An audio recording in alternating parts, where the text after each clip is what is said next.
देवकी, देवकी, अरे खानवा लाओ। अरे का चिल्ला रहे हैं? ठूस ठूस के खा लीजिए। कहीं खिसिया गई हो का? अरे खानवा लाओगी तब ना खाएंगे। और नहीं तो का, सब्जी लाने बोले थे तो पूरा खेत का ला दिए हैं उखाड़ के सब्जी है, तो यही लिए खिसिया रहे हैं। ओहो, देखो सब्जी के लिए तो भुला गए हम। हाँ तो भुलाइएगा काहे नहीं, गांव जवार से आपको फुर्सत मिलेगा तब नहीं याद रहेगा। अरे तो खिसिया गई हो, हमको याद नहीं रहता है तो मान लो कि तुमको भी याद रखना चाहिए ना। हम काहे लिए याद रखेंगे? नहीं रखोगी ना, एकदम ना। हाँ आपको याद नहीं रहता तो हम काहे लिए याद तो रखेंगे? भूखले रहो, तो भूखले रहो तब।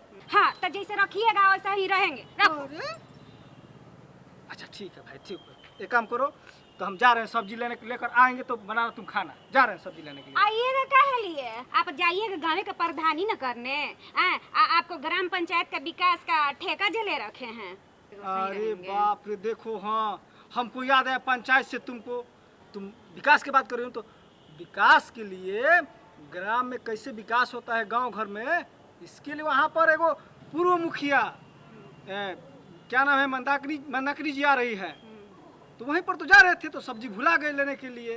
हम जानते थे फिर आप तो आ रही हैं, तो उससे का हमको का हमसे कहा तो बताएंगे भाई कि कैसे विकास होगा, एक पंचायत में बढ़िया से बढ़िया क्या विकास हो सकता है, कैसे हो सकता है, इस सब के बारे में बताएगी। अब जानती हो वो पूर्व मुखिया है। अच्छा। हाँ, मंदाकिनी चौधरी। अच्छा। सबसे बड़ी बात जानती हो क्या, कि महिला का जो सबसे बढ़िया सम्मान होता है उससे वो पुरस्कृत हुई है। हाँ तो हमको तो मालूम ही नहीं था उतना, हमको तो जानकारी ही नहीं है। तो और कुछ बताइए ना। अब हम कुछ हमको चीज बताएंगे, वहीं पर तो जा रहे थे तो भुला गए कि सब्जी लाना है। तो कहाँ आ रही हैं? वो जो अपना मास्टर साहब वाला बगीचा है ना। अच्छा अच्छा, हाँ वो मास्टर साहब। हाँ, तो वहीं पे आ रही है। तो ए जी हमको भी ले चलिए ना। ए जी हमको भी ले चलिए ना, अभी प्यार से बोल रही है। हम भी कुछ समझ बुझ लेंगे। तो चलो, तो एक काम करो कि देखो वहाँ पर वाई है तो हम जा रहे हैं पहले, नहीं तो अकेले उनको ठीक नहीं लगेगा ना, इसलिए हम जा रहे हैं। और तुम घर का सब दरवाजा बंद करके अब बढ़िया से आना। तो आगे बढ़िए, हम भी आते हैं पीछे से। हाँ तो हम चलते हैं और तुम आ जाना, ठीक? जल्दी आना। तो चलिए पीछे ले हम आते हैं। अब देरी मत करना। हाँ। झमकाना मत हाथ ऐसे तो आगे चलिए ना। हाँ। हम आते हैं पीछे। हाँ तो जा रहे हैं, जल्दी आना। ठीक है, जाओ जल्दी आना। नमस्कार मुखिया जी। देखिए वो मेरी जो पत्नी है ना, हमको दिन भर चढ़ रहती है कि दिन भर इधर से उधर घूमते हैं, कुछ नहीं करते हैं, ये नहीं करते हैं, वो नहीं करते हैं। आज जब उसको बताएं कि नहीं मुखिया जी आ रही है, मतलब विकास के बारे में बताएंगी कि कैसे ग्रामीण विकास होता है, योजनाओं के बारे में बताएंगी, एकदम तैयार हुई कि हम भी चलेंगे। देखिए कब से बुला, देखिए आ गई। मैडम इन्हीं के बारे में बता रहे हैं। हाँ इन्हीं के बारे में बताएं। अच्छा, तो मैडम आप अपना परिचय दे दीजिए। मैडम मेरा नाम मंदाकिनी चौधरी है और मैं पूर्व मुखिया हूँ पिरोखर पंचायत की, मधवापुर प्रखंड में आता है, मधुबनी जिला, और पूर्व विधानसभा प्रत्याशी हूँ 31 लाखी विधानसभा क्षेत्र से, और एक सामाजिक कार्यकर्ता हूँ और एक रूरल एंटरप्रेन्योर के तौर पर आज की डेट में काम कर रही हूँ। बिल्कुल जी मैडम, तो हम आपसे पूछना चाह रहे हैं कि ग्राम पंचायत विकास क्या है और कैसे करें हम लोग? देखिए, विकास का मतलब होता है डेवलपमेंट। हर वो जगह जहाँ पर शिक्षा हो, स्वास्थ्य हो, सड़क हो, ओवरऑल जो एक डेवलपमेंट एक इंसान का, एक समाज का जो होता है, उसे हम लोग विकास का नाम देते हैं। और ग्राम पंचायत का विकास कैसे हो, ये एक बहुत बड़ा सवाल है और इसमें बहुत छोटी छोटी चीज़ें हैं जिनको मिला करके हर बिंदु पर काम करते हुए सभी को मिला करके जब लोग आगे बढ़ते हैं तो एक ग्राम का संपूर्ण विकास संभव है। और इसमें बहुत सारे पहलू हैं जिस पे आप बात करेंगे। जैसे आप अभी बताएं कि जैसे शिक्षा, तो शिक्षा से याद आया कि एक मुखिया शिक्षा के स्तर को कैसे अपने पंचायत में विकासित कर सकता है? शिक्षा का विकास किसी भी एक व्यक्ति के ऊपर कभी नहीं हो सकता है। बिल्कुल बिल्कुल। ये एक पूरी सामाजिक जवाबदेही है जिसमें हर किसी का रोल उतना ही अहम है जितना कि एक मुखिया का, एक पढ़ने वाले बच्चे के माता पिता का या उस शिक्षक का जो उस स्कूल में वो शिक्षा देने का कार्य कर रहे हैं।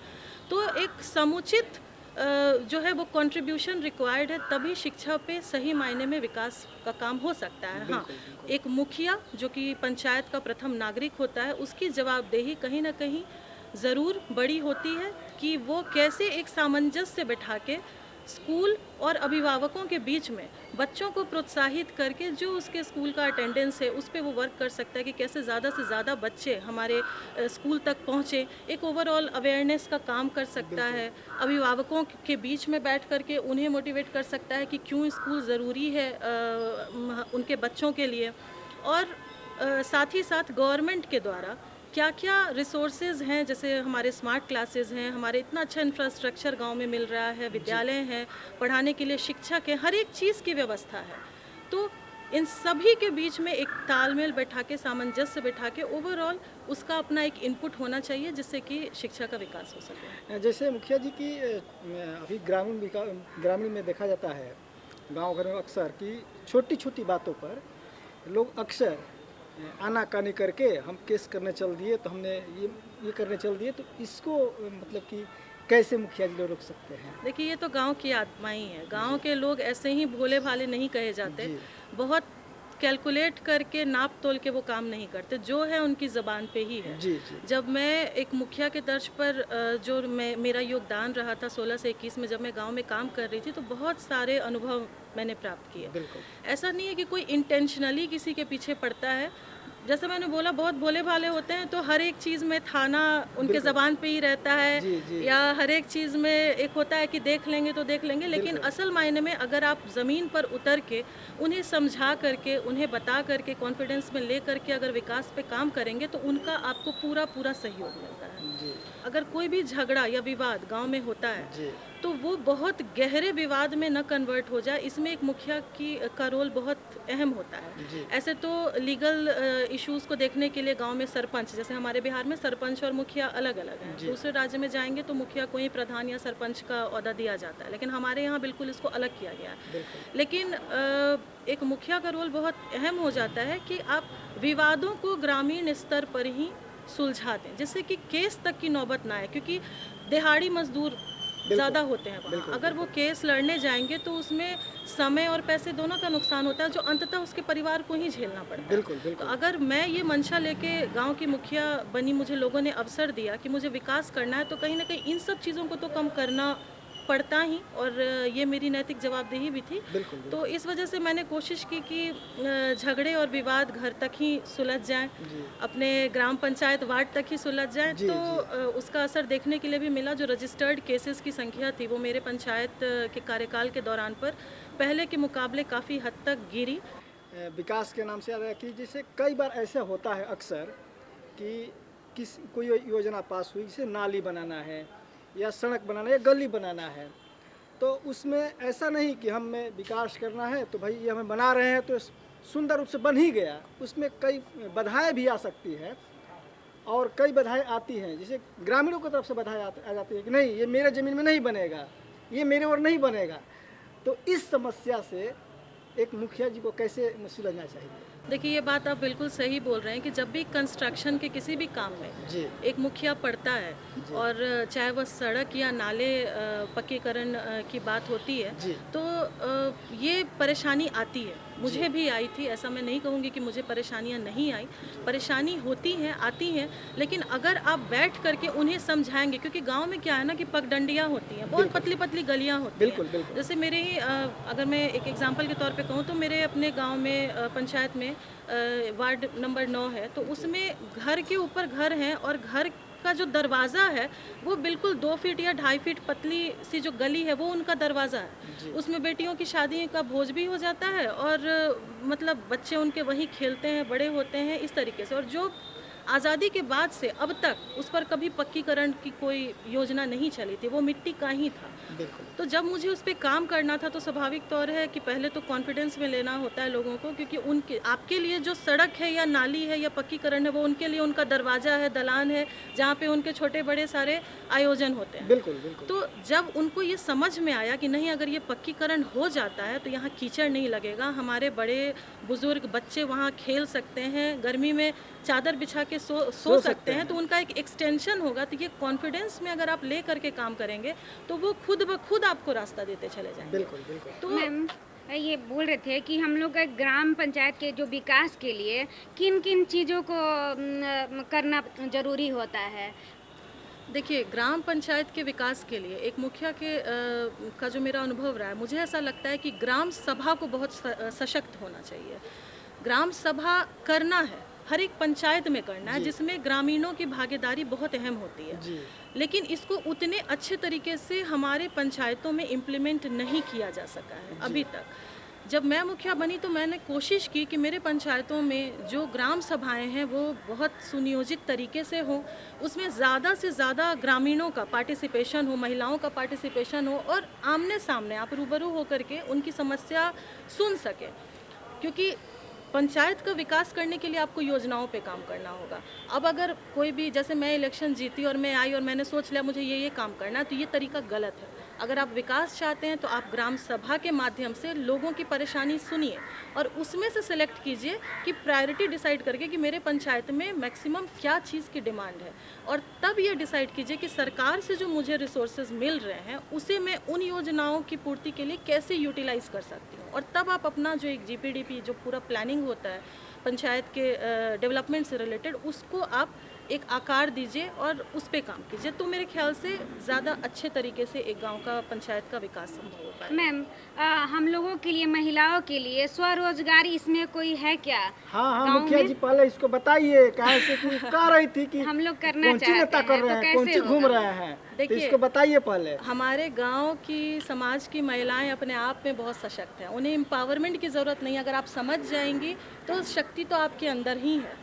अब रही स्वरोजगार, फाइनेंशियल इंडिपेंडेंस आज की डेट में महिलाओं के लिए बहुत ज़रूरी है। बिल्कुल। मैं एक महिला होने के नाते भी इस चीज़ को फील करती हूँ, और मेरा जो भी काम है वो कहीं ना कहीं इस डायरेक्शन से जुड़ा होता है कि महिलाओं को आत्मनिर्भर होना चाहिए, युवाओं को आत्मनिर्भर होना चाहिए, तभी एक सशक्त समाज का आप निर्माण कर सकेंगे। कैसे हो मैम? और स्वरोजगार से जुड़ा हुआ जो होता है, जैसे गांव में आपका जीविका जो है वो संस्थाएं काम करती हैं।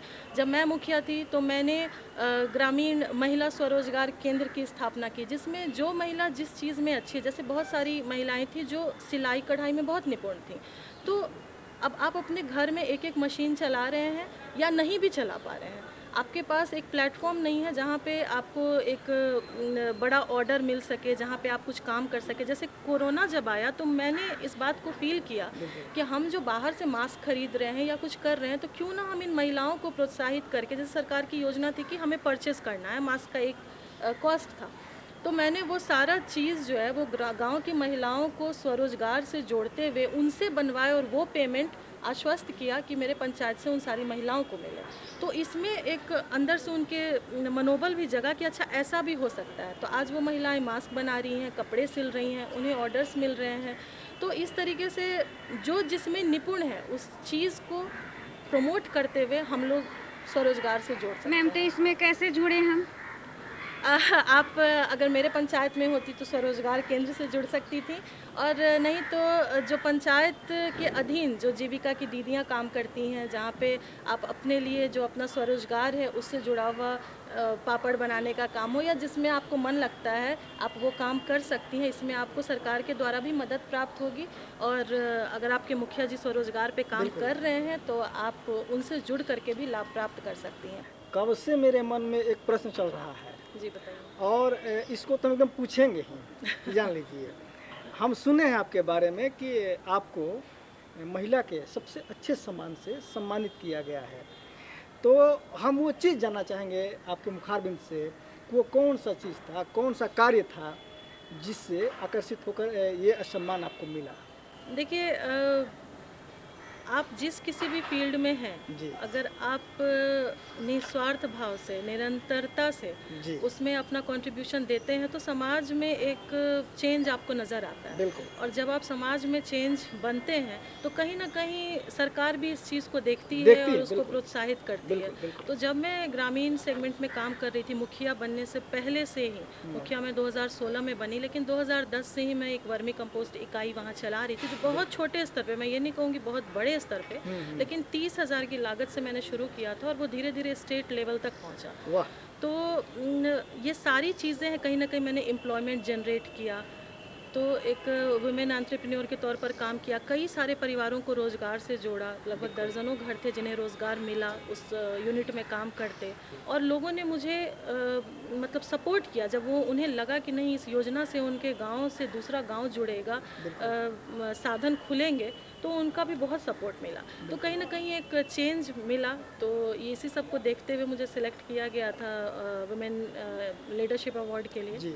मान लीजिए कोई प्रतिनिधि है, मुखिया है, जैसे वार्ड है, और साथ साथ उसमें ग्रामीण है, तो उन ग्रामीणों की भूमिका क्या होनी चाहिए उस पंचायत को विकास करने के लिए? देखिए, ग्रामीणों की भूमिका तो सबसे अहम होती है, क्योंकि बिल्कुल। वो ग्रामीण ही है जो एक मुखिया का या वार्ड सदस्य का चयन करता है, जो जी। एक पंचायत कैबिनेट का चयन करता है। जी तो सबसे अहम भूमिका ही होती है ग्रामीणों ग्रामीण की। जब आप अपने प्रतिनिधि का चयन करते हैं जी तो आप इस बात को ज़रूर तौलिए कि जिसका चयन आप करने जा रहे हैं, क्या वो आपकी बातों को समझने योग्य है, क्या वो आपकी बातों को सही तरीके से अपर अधिकारी तक या अपने पंचायत को कहीं रिप्रेजेंट करने के योग्य है, क्या योजनाओं को एग्जीक्यूट करने के लायक है, कितना पढ़ा लिखा है, अगर नहीं है तो क्या इतना है जो वो हर एक तरीके से हर एक सेगमेंट में उतर करके बिल्कुल, काम बिल्कुल। कर सके।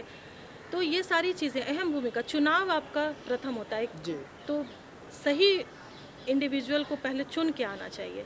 जब आपने चुन लिया जी तो जो मैंने अभी थोड़ी देर पहले चर्चा की थी, ग्राम सभा बहुत अहम है, बिल्कुल। जो अपने बिहार में कहीं ना कहीं उस तरीके से इम्प्लीमेंट नहीं है जो दूसरे राज्यों में इम्प्लीमेंटेशन इसका देखने के लिए मिलता है। जी तो ग्राम सभा में ग्रामीणों की भागीदारी अगर 70% 80% जनसंख्या वहाँ पहुँचने लगेगी जी तो गांव के विकास में बहुत अंतर आपको देखने के लिए मिलेगा, क्योंकि वो डिमांड करेंगे कि उनकी योजनाएं क्या हैं और आप चूज़ कर पाएंगे कि ठीक है, एक प्रायोरिटी डिसाइड करके कि आपको किस पे काम करना है। जब दोनों तरफ से तालमेल होगा, टू वे कम्युनिकेशन होगा, तो योजनाओं का चयन बहुत अच्छे तरीके से होगा। बिल्कुल आपको थोपने की ज़रूरत नहीं पड़ेगी, आप आपस में बातचीत करके ये तय कर सकेंगे कि आपको किस पे काम करना है। बिल्कुल तो ग्रामीणों की भूमिका और प्रतिनिधि की भूमिका, ये दोनों काफ़ी अहम है और दोनों के तालमेल से ही एक गांव का समुचित विकास संभव अच्छा है। मुखिया जी, जैसे हम कई बार सुनते हैं कि आदर्श पंचायत, तो इसके बारे में तो हम बहुत कुछ जानते नहीं हैं,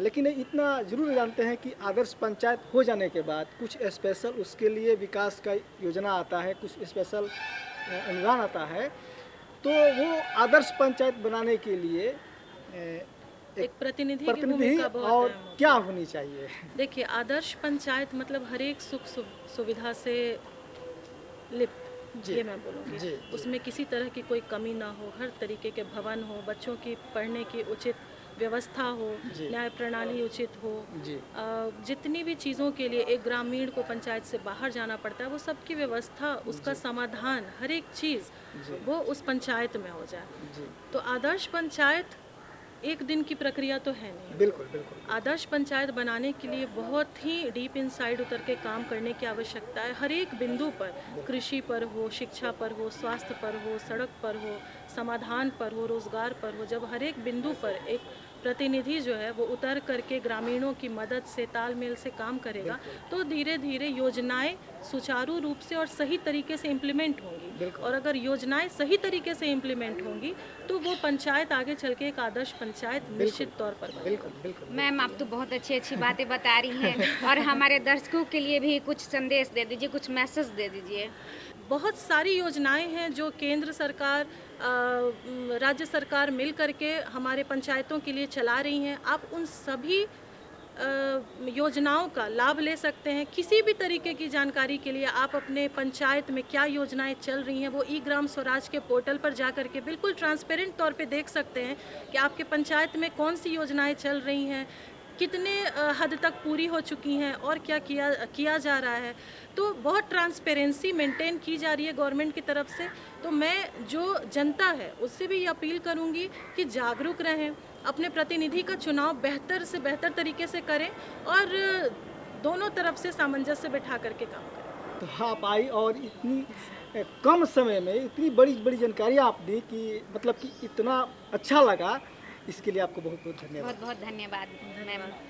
तो दर्शकों, हमें आशा है कि मैम द्वारा दी गई जानकारियाँ आपके लिए काफ़ी लाभकारी साबित होंगी। और अभी भी अगर आपके मन में कुछ सवाल रह गया हो या सुझाव आप देना चाहते हो तो हमारा पता नोट कर लें। हमारा पता है कार्यक्रम गाँव घर, निदेशक दूरदर्शन केंद्र, फ्रेजर रोड, पटना 801। और हमारा ईमेल आईडी है, आप मेल भी कर सकते हैं।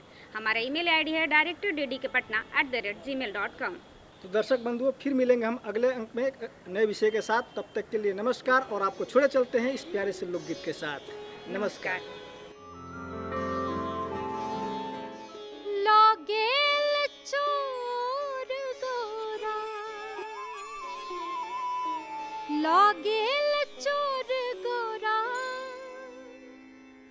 लागेल चोर गोरा, लागेल चोर डमरुआ हे गोरा, लागेल चोर डमरुआ हे गोरा, लागेल चोर, लागेल चोर गोरा, लागेल चोर गोरा, लागेल चोर डमरुआ हे गोरा, लागेल चोर डमरुआ हे गोरा, लागेल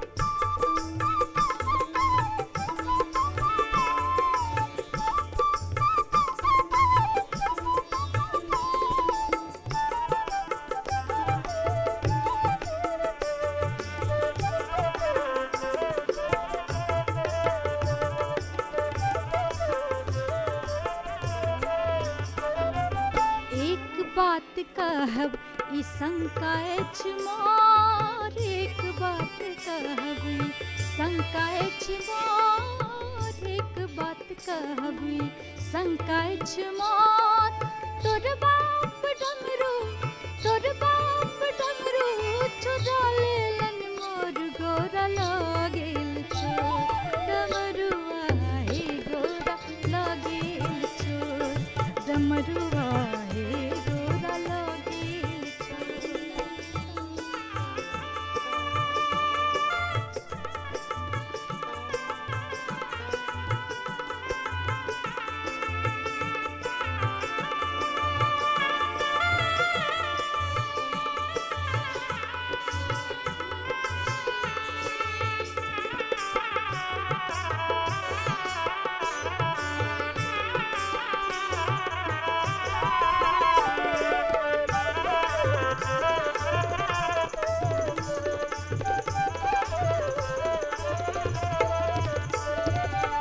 जनूकट हसिब नहीं हर मोर, जनूकट हसिब नहीं हर मोर, जनूकट हसिब नहीं हर मोर, टुटली मढ़ैया में, टुटली मढ़ैया में एतबाटी पोर गोरा, लागेल चोर डमरुआ हे गोरा, लागेल चोर डमरुआ हे गोरा, लागेल चोर।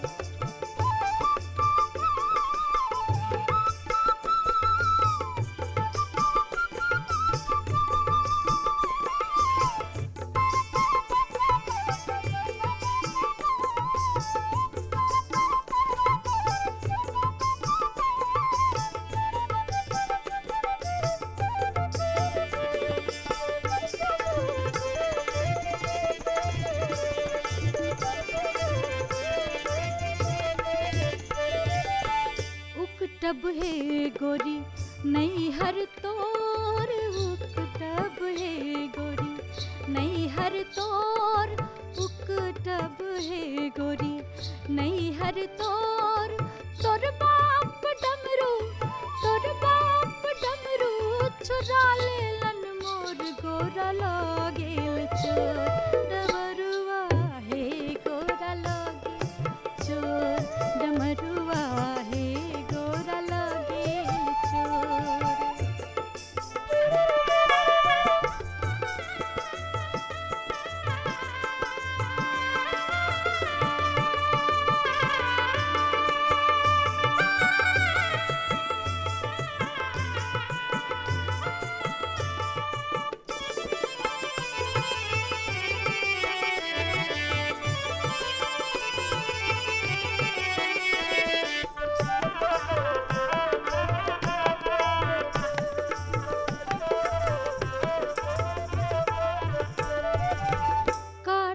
गणपति लेलन को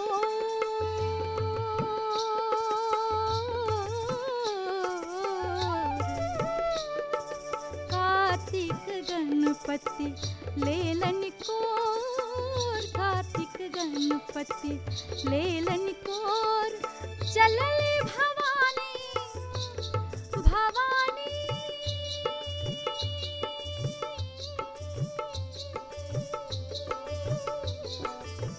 चलले भवानी नैहरवा की ओर चलली